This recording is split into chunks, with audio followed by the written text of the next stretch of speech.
Welcome from cold, blustery New Jersey today. Don't think I really expected this weather in April. I know that there are some people who are actually at snow today. Unbelievable. So I want to welcome everyone today to my weekly LinkedIn Live. We have Joyce Fein here. Joyce Fein, I happen to know really well. She's in town with me. She worked in nonprofit at the Y, and now she's at Temple Beth Tikva, where I'm actually a trustee as well. And we wanted to talk about nonprofit management today for the most part. I've done some work as a volunteer, and I give Joyce a lot of credit for the nonprofit work that she does and the stuff that she's been doing as well. As people join, I definitely want to let people know and welcome people to the chat. So I guess the first thing I'd want to really understand, I think we were talking before about how nonprofits and corporations are getting a little bit more similar than they were before. Do you find that that's really the case this year? Because you're actually working, I'm sure, to some extent with some for-profit places. Yeah, well, before I start, thank you, Ken, so much for having me today. Sure. This is going to be a real treat. So I've listened to a lot of your other interviews, and they're always really very educational and interesting. So thank you so much for having me. So we were talking about how nonprofits and corporations although they technically are different in the way that they're set up and the way that they're built. Over the years, things have sort of changed and morphed together, where nonprofits are really being forced to act more like a corporation in terms of being more fiscally responsible and managing their employees more specifically, not so laissez-faire, following guidelines and protocols. And corporations, on the other hand, are really turning in the tide towards more social impact, brand purpose, because people are looking to support corporations and spend their money where they feel they're part of something bigger, or that they're supporting an organization that stands for something.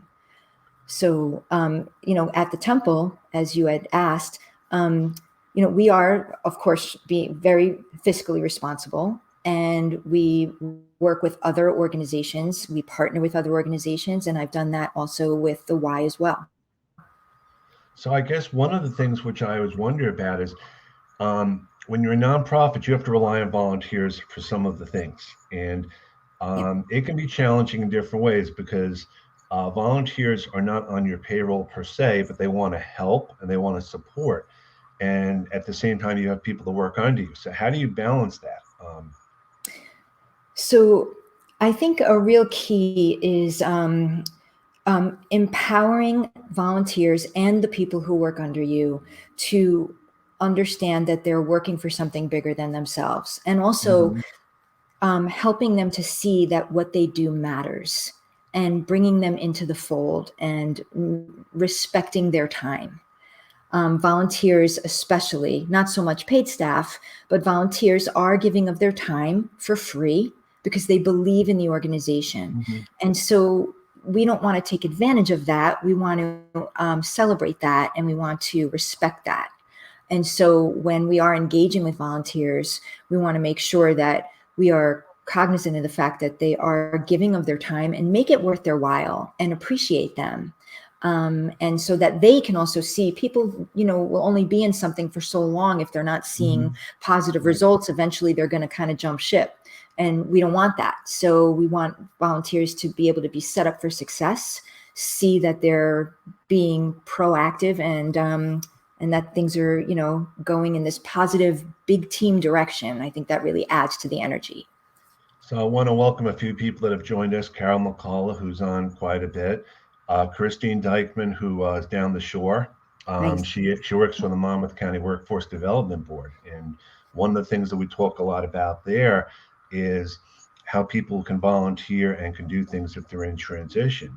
And Evelyn is from Florida. One of the things which I know a lot of people who are in transition talk about is they want to go into a nonprofit. They figure they can take their skills from corporate and go into nonprofit. And I think it's probably easier said than done. Wouldn't you agree? Yeah, I think it kind of leads me to my myths about, one of the myths about nonprofits, I think, is that nonprofits are, it's sort of an easy alternative to corporate. And people can just kind of hop in and not have to work so hard, or just, everyone will accept you and that kind of thing. But it's not always that way, and it's not always that cut and dry. And lots of times there are different interview processes you have to go through, even as a volunteer. In some nonprofits, for instance, the YMCA, we had to do background checks on our volunteers. We did a semi-interview. It was a little less formal than a actual staff interview, but we still interviewed our volunteers. And so there are different things that have to be considered. Although volunteering for a nonprofit is great, and we're always looking for volunteers, and so I don't want to discount that and say that's not a good idea. It's awesome, but there are things you have to think about before you jump in. So Alex Freund wanted you to clarify the difference between a nonprofit and a nonprofit and a not-for-profit. So Alex, thank you so much for that question. I actually prepared for that question with some answers, because I thought that would be a great place to start in terms of providing context for the, nonprofit versus a profit. So the big first factor is that a nonprofit is pretty much a tax exempt organization. They file for a 501c3 status and receive tax benefits, where a for-profit pays taxes. They don't receive tax benefits. So that's a number one thing. Nonprofits receive donations, and profits receive investments. So we have investors for profit organizations, and donations and givers or donors for nonprofit organizations. So that's another big difference between the two. Nonprofits really exist solely to provide charitable benefits, and profits and their investments or their profits are reinvested into the nonprofit. So it's like a cycle. Whereas for a profit organization, the profit goes into the stakeholders and the leadership's pockets for the most part. That's, I guess, the old traditional model for those two organizations. And then finally, the leadership of a nonprofit really is the board of directors, and the board really gains no financial benefit, as Ken knows, to I don't do mean the to work of a smirk. That's nonprofit. an inside joke for us. Yeah. Yeah, it's the love. You just do it for the love of it. And then profits their stakeholders have a financial stake in the company, so they do benefit financially from being a CEO or a stakeholder in their organization. So I hope that answers your question, Alex. Sure. One thing that I remember, we were involved with applying for a grant at the temple. There's different grants that are out there, and I think it's so important to know what those grants are. And we had Carrie Skolnick, who actually was the grant writer for us. And I got to tell you, having someone who knows how to write the grants and knows the process is immeasurable. I'm sure you can relate to that.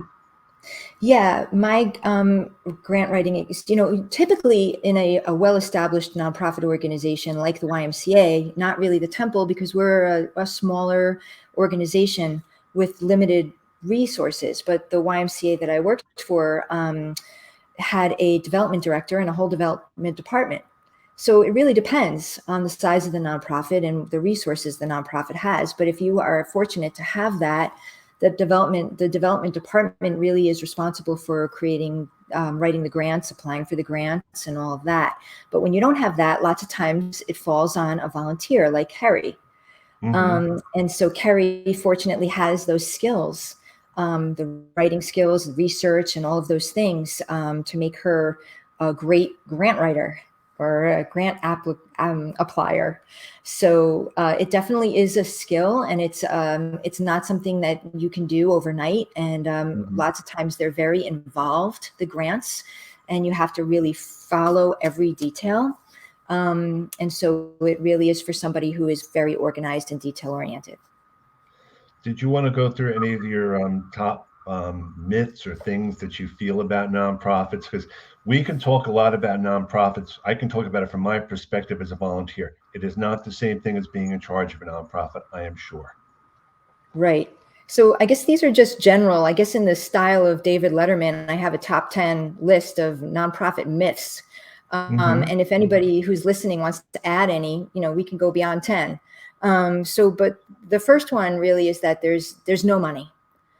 And lots of times this is the case, but again, working for an organization that has a larger scope and resources, um, there are nonprofits that have money and that can afford to spend, and so I just want to kind of crack that one myth that that's not always the case, that nonprofits are always poor. It's not always the case.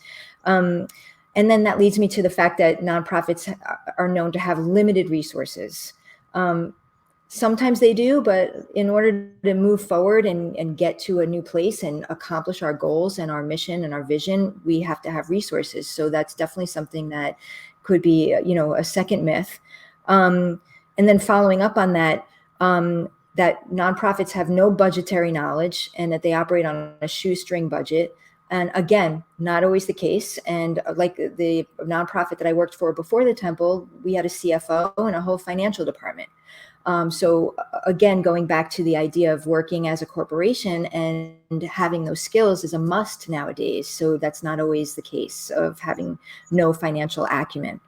I think a big one is that people just assume that it's easy work. Nonprofits are easy. But as Ken can attest, and myself as well, that is not the case. I think that sometimes people, if you come into a nonprofit with that mindset, you're very surprised, and it's a big wake-up call when you realize how much work is involved and the amount of time and energy and knowledge you need to put into working for a nonprofit organization. So that was number 4. The fifth one is you must have failed at a nonprofit, at a profit organization, and that's why you're in nonprofit. Again, total myth. People love working in nonprofits and they do so for a reason, and they have a certain passion for something and they want to work in that environment. So there's plenty of superstars in the nonprofit world. So that's Well, definitely number 5. Any but before comments we at go to this the point? other ones, I want to Yeah. do some shout outs to people. Christine, grant writing is huge, especially as a skill. Cassie, in my new job, I'll be doing grant writing for the first time. I'm excited and nervous and look forward to the journey.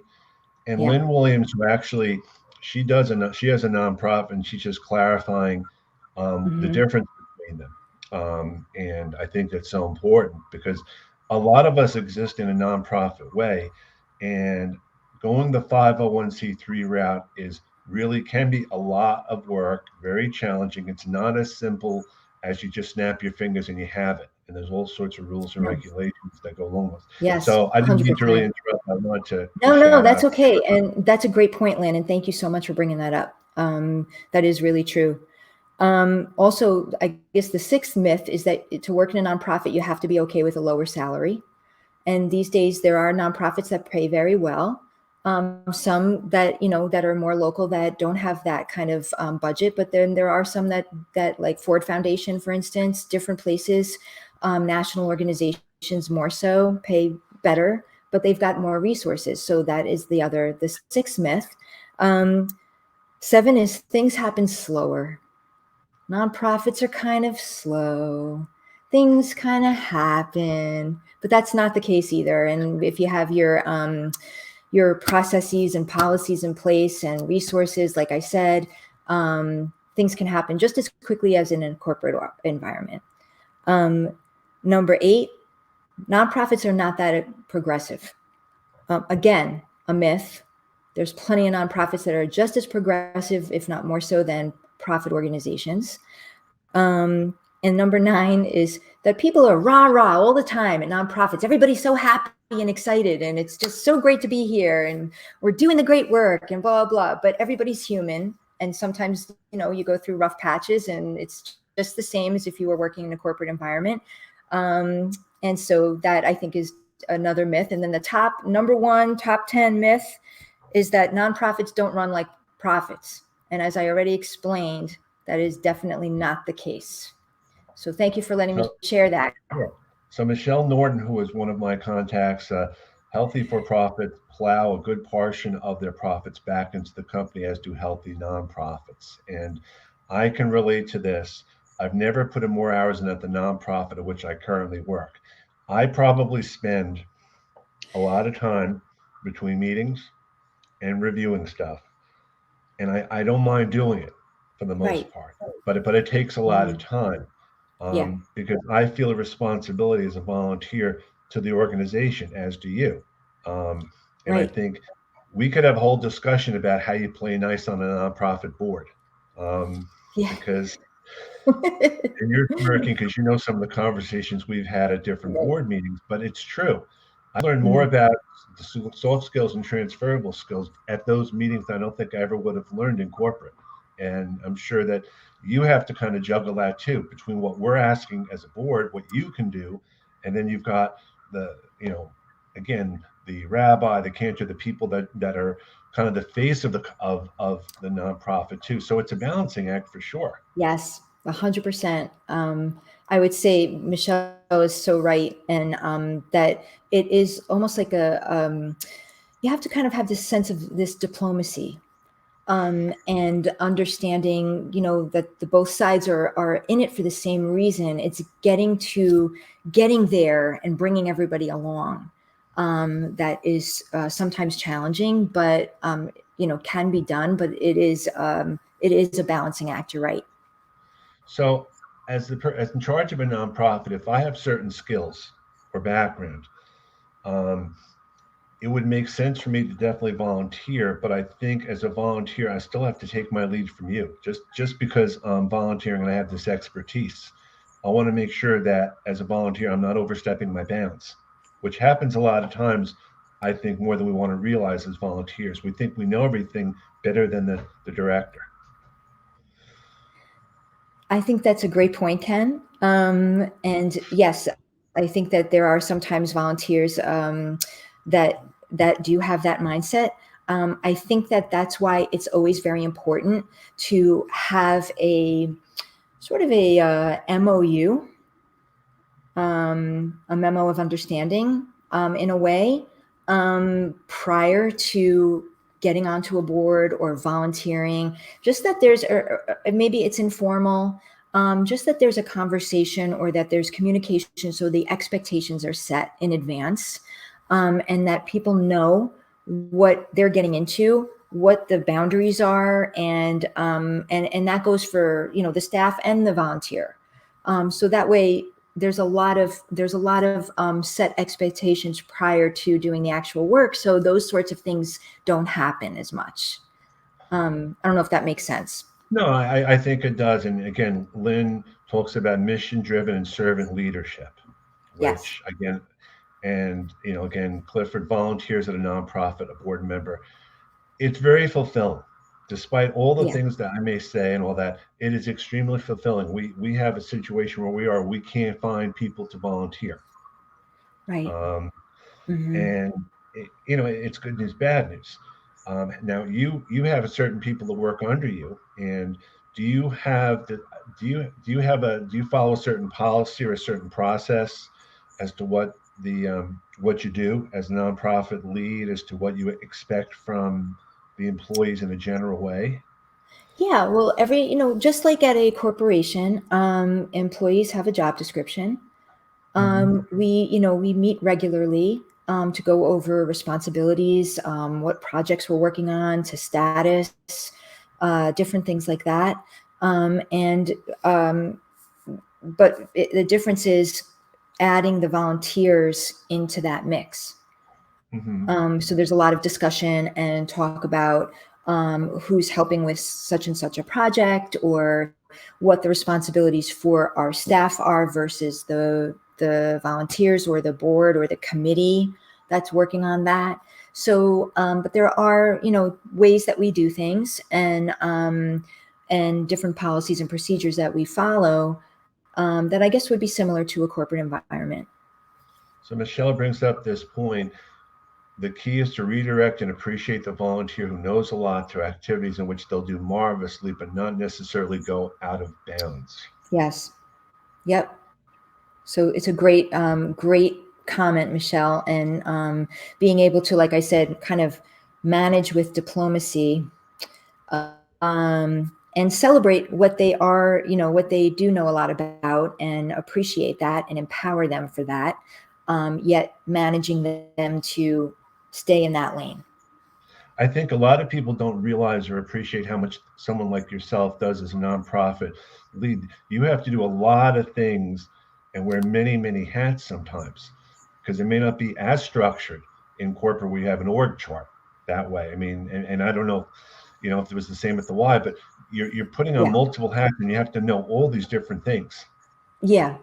Yeah. So there is, there is the mindset, and I think that's also what's kind of unique about nonprofit work is you do wear many hats, but the mindset is that you're a team player and that you want to jump in and help out when you can, and do what you need to do in order to get things done. Because in lots of, like I had said before, resources, I feel like is sort of the key here in a lot of ways. Because if you don't have as many resources as you would like, you have to fill in those blanks, and you have to get it. You just have to get it done. So there is that get it done mentality, and so wearing many hats. That's how it looks, I guess, to an outside Yeah, person. I think, historically, everyone has different skills and certain things that they do. And the good thing about being, I think, as a nonprofit director is you can leverage all your different skills in different ways. Right. You're not limited by one specific thing. Yes, that's definitely true. Yes. And then I feel like also there's a great opportunity to be creative if that's what you are interested in or Mhm. like to do. And there's this um, opportunity to try new things, and to experiment with new programs or events or offerings. And to me, that's also part of the fun of working for a nonprofit organization. Well, you actually started a Thursday event where we are. I believe it was a reading, or is it what was what Yeah, is the event? Thoughtful Thursdays. So Okay, basically, it's an online Zoom. We started it over COVID, a chance for people to to connect and be together over Zoom and learn something new through a Jewish lens. So yeah, so it's been a lot of fun. We've had all kinds of guests come on, all kinds of different things, different subject matter, and the goal was to make it fun. Not that learning Torah and Talmud is not fun, but um, other stuff, right, Jewish right, comics, all kinds of right. things that we talk about and have experts come on. So it's great. I mean, one thing I would say to the people that want to volunteer is you have an opportunity to really make your mark and do something and be relevant in whatever you do, whether you're at a church or whether you're at a temple or helping in your town. Because yes, it helps on your resume and all that, but you feel so much better to do it. Yeah, Um, I think that it's human nature in a lot of ways to want to be part of something bigger than yourself. And it just gives you, and to connect with people of like mind. And yes. volunteering does those things for people, and it helps serve the greater good. So Right. it's all those good things wrapped up in a little bow. I know one of the things I did in town during the floods. I don't know if it was Hurricane Sandy or another. Yeah, We created a group called VOAD, Volunteer Organizations Active in Disaster, because we had the flood area in town where people could not get to right. things. So we actually collected food and we went to different places and we had a whole strategy for that. And just to be able to do that, to feed people, to be part of your community, it felt so good to do Yeah, that because I also got to learn about myself in some ways. that's a great And point. I met people Mhm. there that, again, I didn't know who they were outside of being in town. And you actually start to build relationships that go past that event or the working at the nonprofit. Definitely. That's such a great example, and so nice that you did that. And there's a quote that I really love, and I feel like it's goes to what you're saying here, Ken. And it's leaders become great not because of their power, but because of their ability to empower others. That And I is feel like such, that is exactly what you did. well, I I took the lead with someone else because of my social media background. We actually created a Facebook group, and this was So good. pre-Twitter. Yeah. And then I believe the temple at that time, we actually were a charging station for people that Oh, had to charge nice. their phones, Mm-hmm. among other Yeah, things. right. So Because yeah, I was going to say that Hurricane Sandy, it was kind of a lonely time if you were home and you didn't have the connection that you're used to, and being able to do that and provide that for people, and have them come to a place where they could talk to other people and have electricity and the basic human needs they needed, heat, because it was cold at that point. Um, it means a lot. It means something. so I got asked the last couple of years being on Zoom, they're like, has that been different for you working in the nonprofit space than before? Because now everything is on Zoom, everything is you don't meet, you don't go to events the same way. So has that been a different type of challenge for you? Yeah, I think, it's been a nice, well, I guess I have two thoughts about it. The first is that I guess it depends on what age group you're talking about. I feel like when we're working with our senior adult population, it's been a godsend. And it's been a really great way to allow the seniors to connect, especially during COVID, where people were afraid to go out and be. I mean, it was, and rightfully so.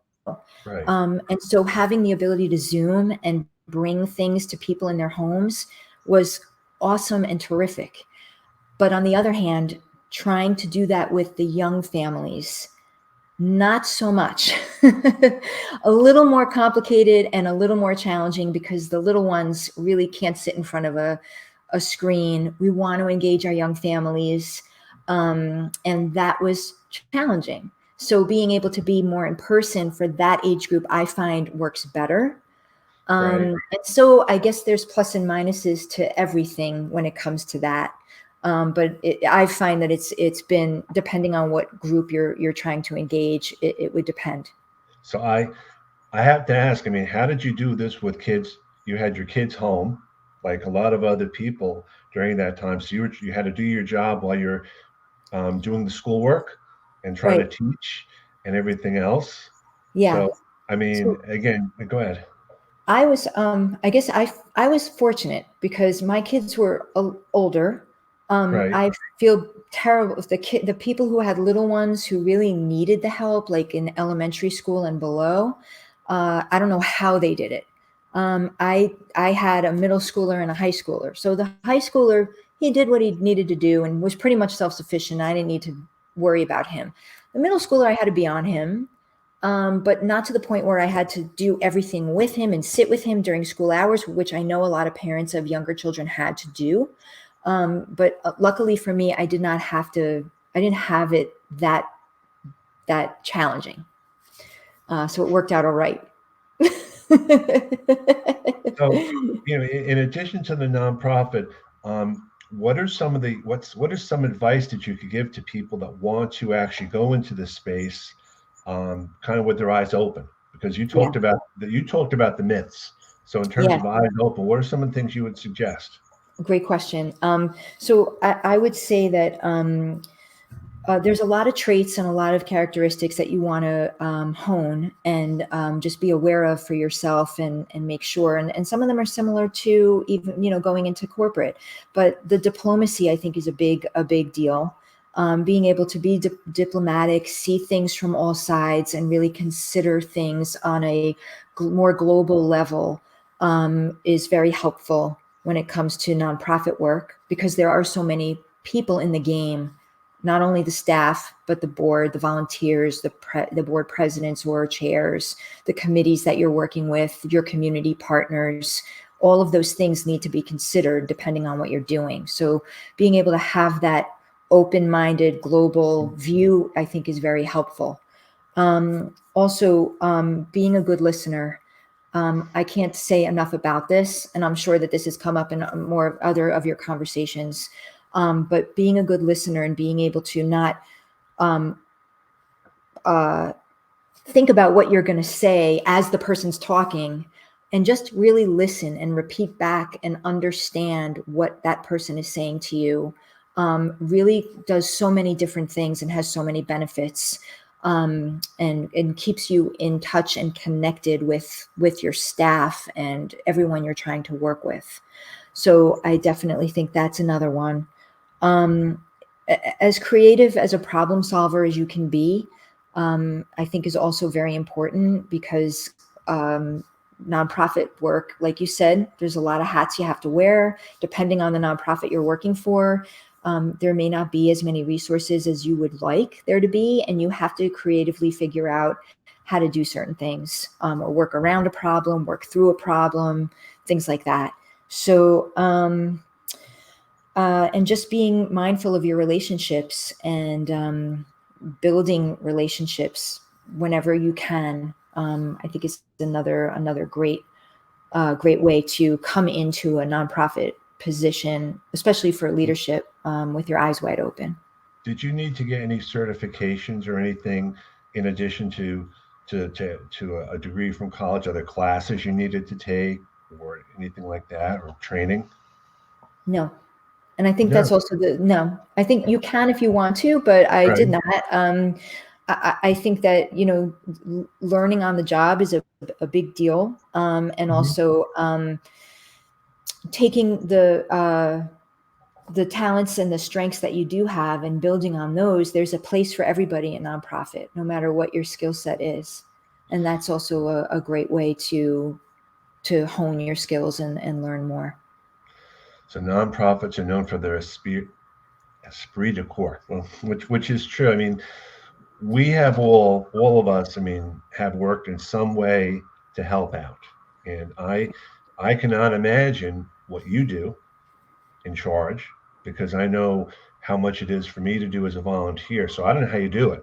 And I'm saying that very seriously. I mean, I remember I've worked with other people, other admins. I don't know how they do it. I don't know how you keep your sanity at times. Well, I guess, I just got off of vacation. I took spring break off because my kids were on spring break. So Okay. that helps to recharge yourself. So now I'm back, second day in, so I'm good to go. But you have to make sure that the nonprofit doesn't, for as much, and that is a concern in terms of people who work for nonprofits. You're a special kind of breed. You care, sometimes too much, and there's really no, at least in my experience, nonprofits don't have hours. Okay, it's 5 o'clock. It's 5:01. Nobody call me. Nobody, and I know that's the same with corporate. But I guess Mhm. there's a special, you care so much. You believe in the mission. You believe in the cause of the organization. So you do things above and beyond. And there's lots of weekend work. There's, and especially because there are volunteers who work during the day and have their own jobs. Lots of times, more often than not, we meet with our volunteers and our committees at night.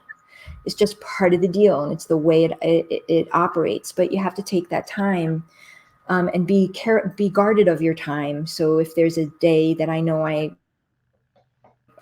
weekend that I don't have anything, I try to be very, guarded over my time so that I make sure that I have a chance to recharge and regroup respectfully. Right. So I Um, even remember when we first came back to in person, you had to check the COVID yeah, vaccination and things. that's right. And it brings up the point, you know, there's a policy you have to go by. But at the same time, it can be a difficult situation if someone hasn't met the criteria, and we all kind of going with the flow here a little bit. And this was like Right. another wrench that was thrown into everyone's life, but especially in your case too. When anyone came into the temple, you had to kind of make sure that they were okay to come in. You know, Yes. Yes. And so I think in that respect, it's important to be adaptable and be able to pivot and, and go with the flow, like you said. But also communication and, again, setting the expectation is really important. And you're right, there were huge conversations about coming back in person and how's that going to look. And we don't want to insult our members and our, right? our congregants. And what does that look like? And a lot of that evolved from setting the expectation and communicating everything, over communicating even, Sure. so that Yeah. our members and our congregants knew what to expect when they walked in the door. Even from a technical standpoint, we're having a conversation here. It's the two of us. when you have to do a service or an event or something to lots of other people who have paid dues and have an expectation and it's not working out, Mm. you know, it's not fun. I'm No. sure. Right. But I guess that's the same as when you're a customer for a for-profit, for Right, a, right. a for-profit organization. There's always going to be that. And I guess you can't please all the people. But I think that if you're staying with your mission, you're keeping your eye on the prize and doing what you know and believe to be right, then you can't lose. No, There's I always think going to be that. But it's so important to give credit where credit is due. And again, wherever the nonprofit is, we all know nonprofits everywhere. And whether like in town, we have our ambulance corps and we have the volunteer fire department, and they all do what they can. yeah, Um, Appreciation goes a long way to that's right. whatever anyone does. I mean, it's a recognition. Yes, 100%. I think that it's recognition and appreciation is a key factor in keeping your volunteers, your staff, your community engaged and and involved and loyal to what you're trying to do. And I can't stress that enough. And I think you hit the nail right on the head there. Well, again, I think for for for a lot of us, we've done a lot of things in our lives. We've worn many hats, and I think one thing that I kind of learned in corporate years ago is you have to acknowledge the good, not just go up to someone when something's wrong. Right. You know from a mile away when someone's coming to talk to you, it's not good. And so you have to get out of that habit and let people know Yes. that you've done something good sometimes, so they don't get their antenna up and get all worried about stuff. Right. I think that the old adage sometimes is what people rely on, that no news is good news. And that's unfortunate, right? Yeah. It would be so great to be able to change that narrative and flip that switch to acknowledge and really, tell people and be forthcoming with good positive energy like that. I mean, I think today was one of the reasons I wanted to have you on. I mean, I wanted to recognize you in such a way to other people. You do a great job. Thanks, Um, Ken. no, and in addition to that, I think you do things on the side for public relations and the like. I'm not even sure anymore if you have time for that or not. Yeah, I have a little side hustle. I think these days everyone has to have a little side hustle, right? Yeah, So yeah, so I do that too. Yes. Hmm. but I hope that everyone who listened, got some good feedback and some good advice. Joyce, thank you very much. Hope to see you really soon. I want to wish everyone a belated happy Easter. We're still having Passover. I have my matzah here right next to me. Woohoo, woohoo. Enjoy. Thank Not you so tired of much it yet. for having me on. Excuse me, what? I said thanks for having me on. This has been a really fun conversation. All right. Thanks a lot, everyone. Have a great day. See everyone next week. Bye. Bye.